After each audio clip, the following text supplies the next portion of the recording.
আমি মানুষটা না ভীষণ অন্যরকম। আমি না কখনোই কারোর কোনো ক্ষতি করতে পারিনি, বলতে গেলে ক্ষতি করতে চাইনি। আমি সব সময় ভাঙতে নয় বরং গড়তে ভালোবাসি। জীবনে যতই কঠিন পরিস্থিতি আসুক না কেন, আমি নিজেকে কখনো হারিয়ে যেতে দিই না। হয়তো কখনো কখনো রাগ হয়, অভিমান হয়, মন খারাপ হয়, তবে ঠিকই মনকে এটা বুঝিয়ে নিই যে এগুলো তো শুধুমাত্র ক্ষণিকের অনুভূতি, কিছুক্ষণ পর ঠিক হয়ে যাব। আর অল্প সময়ের মধ্যেই ঠিকই ভাবে নিজেকে সামলে নিই।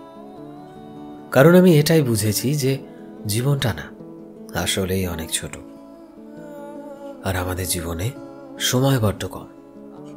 তাই যে সময়গুলো আমাদের জীবন থেকে চলে গেছে, সেই সময়গুলো নিয়ে দুশ্চিন্তা করে আর সেই সময়গুলোকে কখনো ফিরিয়ে আনতে পারবো না।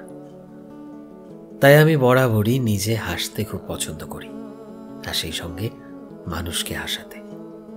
আমি চাই আমি যার সঙ্গে কথা বলবো সে বুঝুক যে সে আমার কাছে কতটা মূল্যবান, আর এই পৃথিবীতে কেউ তার সাথে না থাকলেও আমি আছি। আসলে আমি মনে মনে এটাই মনে করি যে মানুষ যদি চায় তবে যে কোনো পরিস্থিতিতে নিজেকে শান্ত রাখতে পারে।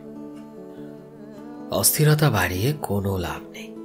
বিশ্বাস করো, অস্থিরতা দিয়ে কোনো মহৎ কার্য সাধ্য হয় না।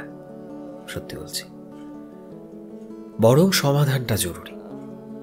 আসলে আমি সব সময় শান্ত থেকে, স্থির থেকে আমার জীবনটাকে পজিটিভভাবে করতে চাই, আর এটাই আমার জীবনের লক্ষ্য।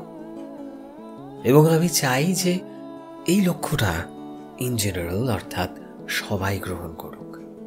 তাহলে দেখবে জীবনটা অনেক বেশি সহজ হয়ে গেছে, জীবনে অনেক বেশি কনফিডেন্স পাচ্ছ তুমি, এবং সর্বোপরি আর কোনো হীনমন্যতা, আর কোনো ফ্রাস্ট্রেশন কিচ্ছু থাকবে না তোমার জীবনে।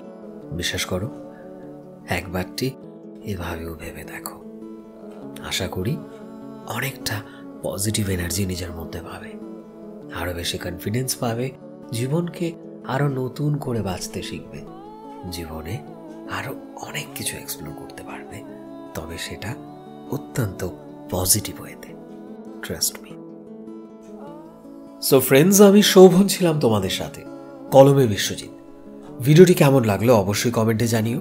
এই মুহূর্তে তুমি যদি আমাদের ফেসবুকে দেখে থাকো তবে প্লিজ আমাদের পেজটিকে ফলো করে দিও।